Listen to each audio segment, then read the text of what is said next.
Hey, Mike here from Bellingham Millwork, and we're picking up on that project of patching our drywall where we've had a dent. My story on this, my son and the neighbor were playing Nerf ball basketball in the hallway. When I got home from work, my son had kind of a sheepish look on his face and said, "Dad, there's a hole in the hallway." I said, "Well, how did that happen?" And he said, "It was a really good move, Dad, and the neighbor fouled me." You always blame the neighbor on things like this. But today, we're going to deal with this hole in the drywall.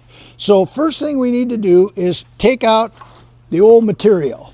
And to do that, I'm going to lay this down. Hope you can still see. You can either use a keyhole saw or this is called a drywall saw. So with that, how big a space do we need to have? Here's our patch that we're going to put in there. So we're going to mark that out like that. And now we just cut out the damaged part. So neat thing about this drywall saw, it's got a point on it. So we can stick it right through, wiggle it a little bit. Once it's through, it's easy.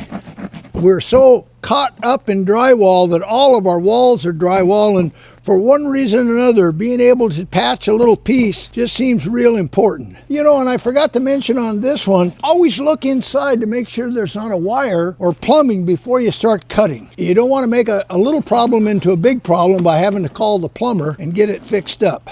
So we clean up our hole, get rid of all this paper here. Now, to give our patch something to land on, we want to screw some pieces right behind it. Notice the reason I put that screw on there is if this was standing up, it might be 6 feet down to the base. So when I set it in there, I can hold it to put a screw in it, which makes it really handy and didn't drop it. Oh, wait, I can't reach. So just a little hint for you when you're doing this. I'm gonna lay it flat to make it easy on myself here. And we're gonna start a couple screws so they're all ready to go in. Slide that in our patch, pull it up so it's underneath there, hold it tight, and then put some screws in it. Take that just so it just goes below the surface. Nice. And I can take this one out. Put this side in. Get this in there. Pull it up tight. Then we can bring these.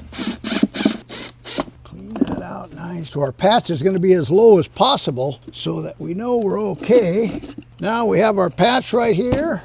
Going to slide right in there, mark where we want to cut it off, right about there. We take our utility knife, score the front side, and then it breaks, then you just cut the back. Slide our patch into position. We're going to put some screws in it, and we're almost ready for stage 3.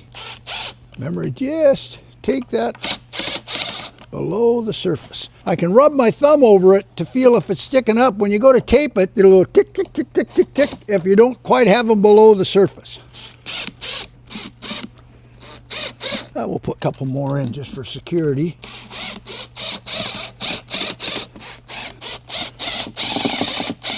And now our patch is in place. We've got backing behind it. We're ready for our next step, which will be taping and puttying our patches in.